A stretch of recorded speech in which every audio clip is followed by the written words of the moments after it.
এই ভিডিওতে আমরা যে বিষয়টি নিয়ে আলোচনা করব সেটি হচ্ছে ল্যাক ওপেরনের নিয়ন্ত্রণ পদ্ধতি নিয়ে। আগের ভিডিওতে আমরা ল্যাক ওপেরনের গঠন পড়েছি। সেখানে আমরা বলেছি যে ল্যাক ওপেরন দুটি উপাদান দ্বারা গঠিত হয়, একটি হচ্ছে রেগুলেটরি জিন এবং অপরটি হচ্ছে গঠনগত জিন বা স্ট্রাকচারাল জিন। দেখো এখানে আমি যে ল্যাক ওপেরনের ছবিটা এঁকেছি, বুঝতে পারছো এই যে lac Z, lac Y, lac A, এই তিনটি হচ্ছে ল্যাক ওপেরনের গঠনগত জিন।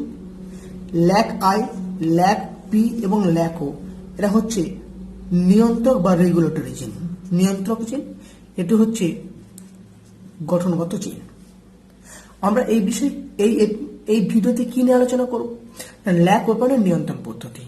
আমরা বলেছি যে ব্যাকটেরিয়া তার যে কালচার মিডিয়াম বা কর্ষণ মাধ্যম সেখান থেকে ল্যাকটোজ সংগ্রহ করে এবং যদি সে কালচার মিডিয়াম থেকে ল্যাকটোজ সংগ্রহ করে তাহলে সে ল্যাকটোজটাকে ভেঙে সে শক্তি উৎপন্ন করে বা গ্লুকোজ উৎপন্ন করে।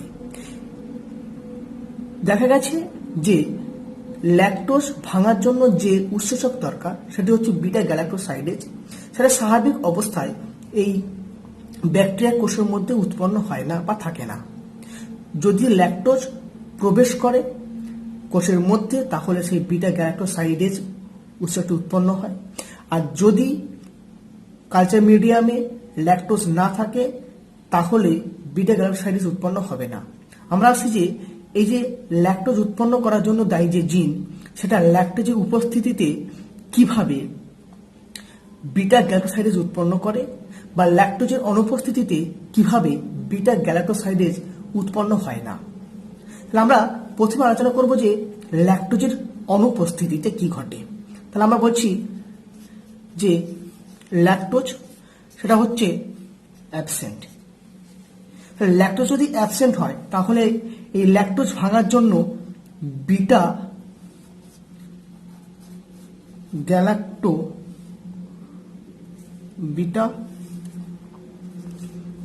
গ্যালাক্টোসাইডেজ সেটা তাহলে প্রয়োজন হচ্ছে না। তাহলে ল্যাকটোজের অনুপস্থিতিতে এই বিটা গ্যালাক্টোসাইডেজ যে জিনটা সেটা কিভাবে স্টপ থেকে সেই বিটা গ্যালাক্টোসাইডেজ উৎপন্নটা বন্ধ রাখছে সেটা আমরা আলোচনা করব। কি হয় না, যেটা আমরা দেখতে পাবো যে এই যে ল্যাক ওপেরনের যেটা রেগুলেটরি জিন ল্যাক আই, ল্যাক ইনডিউসার, সেখান থেকে ট্রান্সক্রিপশন পদ্ধতিতে উৎপন্ন হয় এমআরএনএ। এই এমআর থেকে ট্রান্সলেশন পদ্ধতিতে উৎপন্ন হয় রিপ্রেসার প্রোটিন।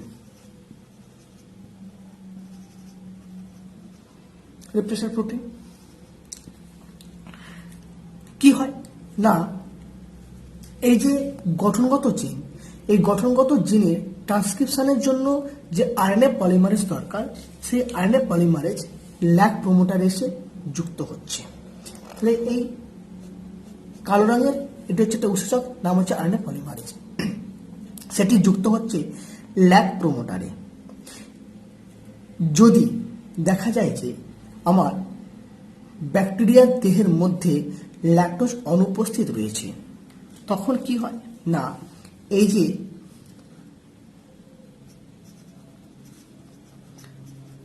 রিপ্রেসর যে প্রোটিনটা রয়েছে,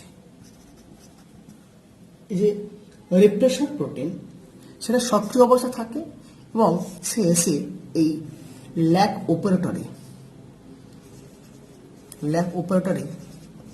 যুক্ত হয়ে যায়। এখন দেখো ল্যাক অপারেটরে যুক্ত হয়েছে রিপ্রেসর প্রোটিন, ল্যাক প্রমোটারে যুক্ত হয়েছে আরএনএ পলিমারেজ। তাহলে আরএনএ পলিমারেজ যদি এই lac Z, lac Y, lac A এর উপর থেকে ও পাস করতে পারে তাহলে এটা ট্রান্সক্রিপশন ঘটবে। কিন্তু ল্যাক যেটা হচ্ছে অপারেটর, সেখানে রিপ্রেসর প্রোটিন যুক্ত হওয়ার কারণে এই ল্যাক প্রমোটারে যুক্ত হওয়া আরএনএ পলিমারেজ এখান থেকে আর অগ্রসর হতে পারছে না। ফলে এখানে কোনো ট্রান্সক্রিপশনটা ঘটছে না। ফলে আমাদের যেহেতু এখানে ল্যাকটোজ নেই, তাহলে ল্যাকটোজ উৎপন্ন হওয়ার জন্য যে বিটা গ্যালাক্সাইডের উৎপাদন, বিটা গ্যালাক্সাইডের উৎসকে প্রয়োজন হয়, সেটা উৎপন্ন হচ্ছে না। সেটা গেল আমাদের ল্যাকটোজের অনুপস্থিতিতে কিভাবে ল্যাকটোজ ভাঙার জন্য যে উৎসের প্রয়োজন সেটা উৎপন্ন হওয়া বন্ধ থাকছে।